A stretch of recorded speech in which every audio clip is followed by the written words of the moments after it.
students, this is 11th class biology, lecture 1 of chapter 4, Animal Kingdom. Topics to be discussed today are Kingdom Animalia, and in which we will discuss about the basis of classification of Kingdom Animalia, levels of organization in various phyla of Kingdom Animalia, also about the symmetry, coelom and segmentation in Kingdom Animalia. So Kingdom Animalia includes all the animals. So animals are multicellular and heterotrophic, right? Animal kingdom is most diverse than the plant kingdom. So diversity means the types of species are more in Kingdom Animalia than Kingdom Plantae. Basis of classification. So these are different points on the basis of which different phyla of Kingdom Animalia are classified, right? So first is levels of organization, second is body symmetry, third is germ layers, then coelom, metamerism, then that can also be called segmentation, and notochord. These are basis of classification of Kingdom Animalia. So let's start with the levels of organization. So there are three different levels of organization: cellular level, tissue level and organ level, and these are on based on the organization of the cells, right? Based on the organization of cells, there are three different levels of organization. In cellular level of organization, cells are arranged as loose cell aggregates, right? Here one cell will act like a complete unit of life, right? And there will be arrangement as the loose cell aggregates. And cellular level of organization is found in sponges. In tissue level of organization, cells are arranged into tissues. Here cells make a group, okay, and make tissues, and then those tissues act a complete unit of life. Means all the body functions whichever are required for the completion of the life will be performed by a tissue, right? So here cells are arranged to form the tissue. So that is called tissue level of organization. Example is coelentrates and ctenophora. Next level of organization is organ level of organization, and here the tissues are arranged into organs, and the organs are associated to form the organ systems, right? So a group of tissue will make organ, and then many organs when associated, when function in a coordinated way, they make a organ system, right? Now each system performs a specific physiological function like digestion, respiration, excretion, okay? So different functions will be performed by different organ systems. Example of such level of organization is in all higher animals, when starting from the Platyhelminthes phylum up to chordates. Now organ system of different animals show complexities, right? When there is organ system level of organization, complexity starts. For example, the digestive system of cnidarians. Cnidarians means one of the phyla of Animalia kingdom. So their digestive system and also Platyhelminthes digestive system is incomplete. Incomplete means only a single opening functioning as mouth and anus. Okay, incomplete digestive system, like in yours digestive system, there are two openings, mouth on one side and anus on another side, right? But in incomplete type of digestive system, there is only a single opening, and that single opening works like both mouth and anus, right? In complete digestive system, like in human beings, there are two openings. Now circulatory system is of two types. In organ system level of organization, circulatory system is also of two types, open and closed. Open type of circulatory system in which blood vessels are not present, like arteries and veins are not present, okay? And in closed type of circulatory system, where blood flows through the closed vessels like arteries and veins.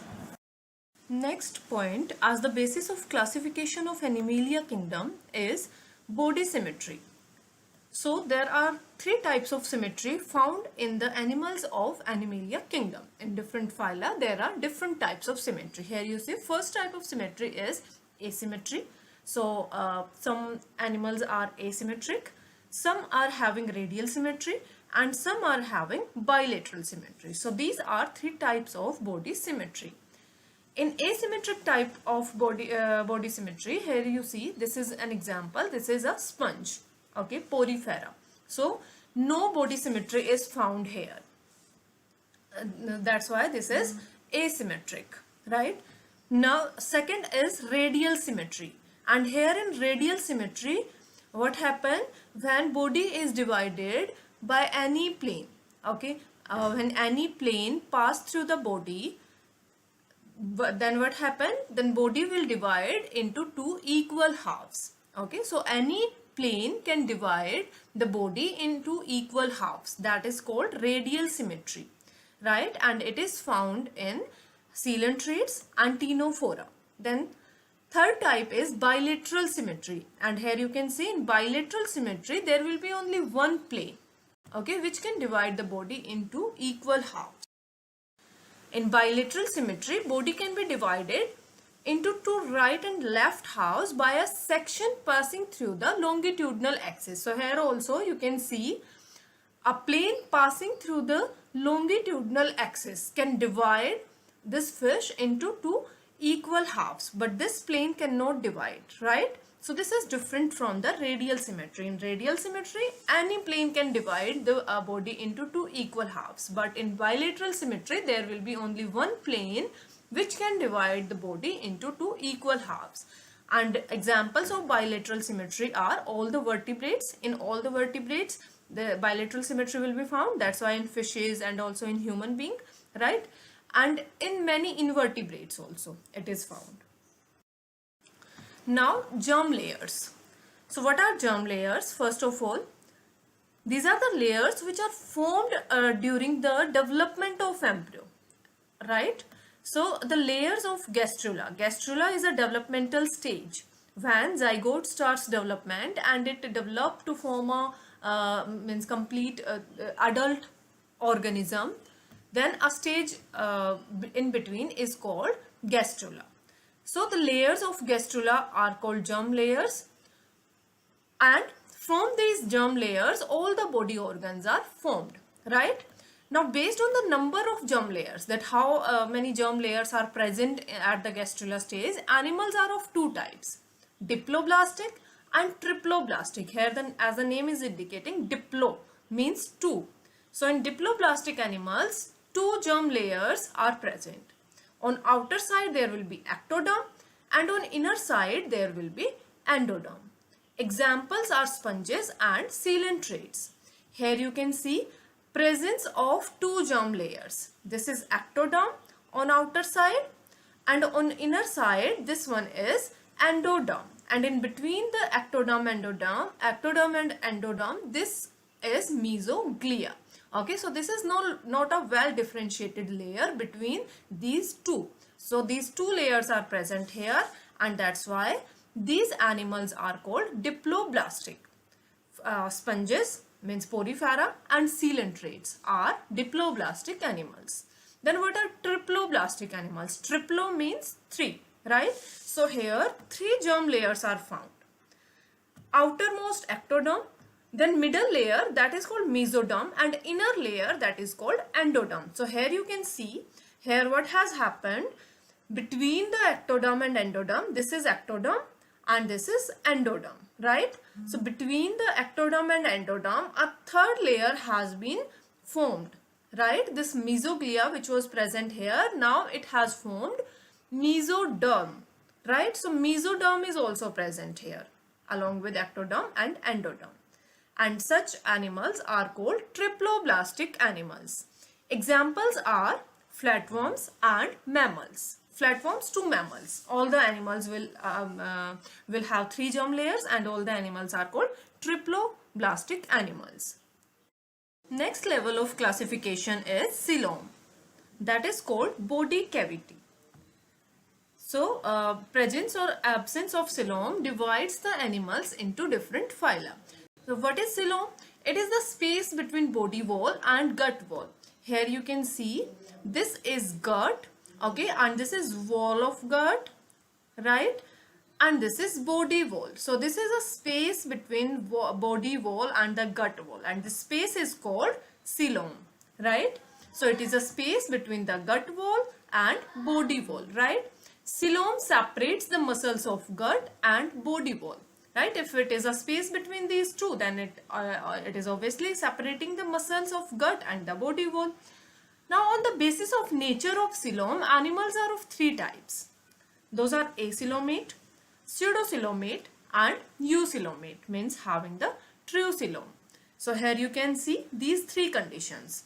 Let's see these conditions in detail. So acoelomate. A means absent, okay. So acoelomates means no coelom is present here. The space between body wall and digestive cavity is filled with matrix. That is called parenchyma. So here you see there is no space between the body wall and the gut wall. So that's why this condition is called acoelomic condition, and the animals having this condition are called acoelomates. Examples of such animals are porifers, coelentrates, and flatworms. Then pseudocoelomates. In pseudocoelomates, blastocell becomes the coelom. Here you see this condition is pseudocoelom condition. Here blastocell becomes coelom. It is not lined by peritoneal layer. So here what happened? In actual, the coelom is lined by a particular layer that is called peritoneal layer. But here in this condition, these patches of mesoderm are present here. Okay, here you see these are patches of mesoderm. The complete peritoneal line is absent here. So this condition is called pseudocoelomic condition. Pseudo means fall. And so here false, this is called false coelomate, because the complete coelom like structure is not present here, but a false type of coelom is present here because the peritoneal layer is absent here, right? And such condition is found in roundworms. Then eucoelomates. Eu means true, right? So true coelomates these are called. The coelom in animals except the roundworms arises from the mesoderm. So here coelom arises from the mesoderm, and coelom is lined by peritoneal layer and filled with coelomic fluid. So here you see this is the coelom lined by the peritoneal layer, and also it is filled with coelomic fluid. And this type of condition is found in annelids to mammals. In all these animals, this type of condition is found. What are the functions of coelom? So it accommodates visceral organs. Visceral organs means all the internal organs. So all the internal organs are present here. Then coelomic fluid provides moist environment to visceral organs, right? Because of fluid which is filled inside the coelom is called coelomic fluid, and the coelomic fluid provides moist environment to the visceral organs. That is required for the protection of the visceral organs, means all our internal organs, right? Also it acts as shock absorber. If our internal organs are present in a fluid, then this fluid also acting as a shock absorber, right? It protects the organs. Friction is minimized, okay? Because of the presence inside the fluid, our organs remain protected from the friction. So these are functions of coelom. Now next is metamerism. Next basis of classification is metamerism, and it is also called segmentation. In some animals, the body is formed of similar parts, right? And these similar parts are called segments or metamers. So this is called segmentation. So repeated unit of the similar parts, repeated units will be present here in the animal. Okay, means similar parts will be repeated again and again. So such type of arrangement is called segmentation or metamerism. Examples are annelids and arthropods. Here you see this is an annelid, and here you can see these segments. The body is means the similar parts are present again and again, and these all are called segments. These are of similar type, okay, and repeated many times. So each one is called a segment of the body, and such type of arrangement is called segmentation or metamerism. And it is found in annelids, also arthropods. In vertebrates, only internal metamerism is found. Okay, here you can see body is divided outer means externally also. Externally also you can see these different segments. But in some vertebrates, only internal metamerism is found. Means externally body is not divided into such segments, right? Now next basis of classification is notochord. Presence or absence of notochord is very important base for the classification of animals of kingdom Animalia, right?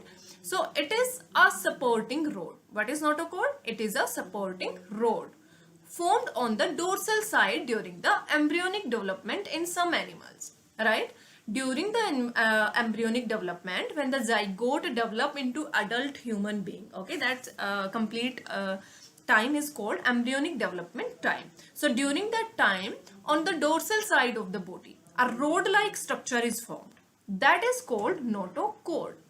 Animals with notochord are called chordates, and those without notochord are called non-chordates, right? So here you can see this structure.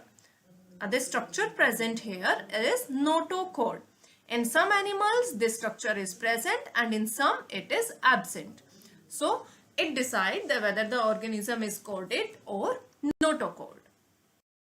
Now, kingdom Animalia, on the basis of presence or absence of notochord, it is divided into non-chordates and chordates. So non-chordata and chordata. Now these are all the phylums under the kingdom Animalia. First is Porifera, in which all the sponges are there, right? Second is Cnidaria, that is also called Coelenterata.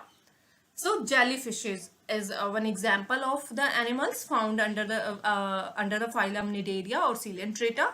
Then next is Ctenophora, C is silent here, okay, Ctenophora. Comb jellies are present under it. Then Platyhelminthes, example flatworms. Then Aschelminthes, example roundworms. Next phylum is Annelida, includes ringed worms. The next phylum is Arthropoda, in which joint-legged animals are present. Then Mollusca, having soft-bodied animals. Then Echinodermata, having spiny-skinned animals. Then next phylum is Hemichordata. Last one is phylum Chordata, and phylum Chordata is further divided into subphylum. Okay, this phylum Chordata is divided further into subphylums. These subphylums are Urochordata, that is also called Tunicata, right? Then subphylum Cephalochordata, then subphylum Vertebrata. Okay, we will study about these in detail also in next lectures. Okay.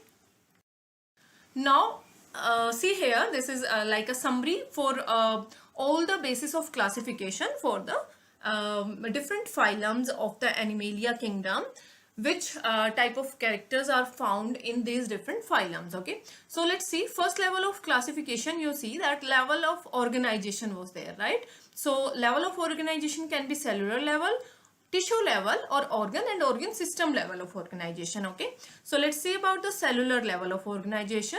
So this is found only in one phylum, that is Porifera. In Porifera phylum, cellular level of organization is found, right? And what about the germ layers? Germ layers which are formed during the development of embryo, right? So diploblastic means two germ layers are present here, right? Then symmetry, I told you earlier also, animals of Porifera animals are asymmetric, and in some parts of these Porifera, radial symmetry can also be found. Okay, mostly are asymmetrical, but in some parts of these animals, radial symmetry can be found, right? So you can write either only asymmetrical for these. Okay, so these are asymmetrical. And coelom, so these are acoelomates, means coelom is absent.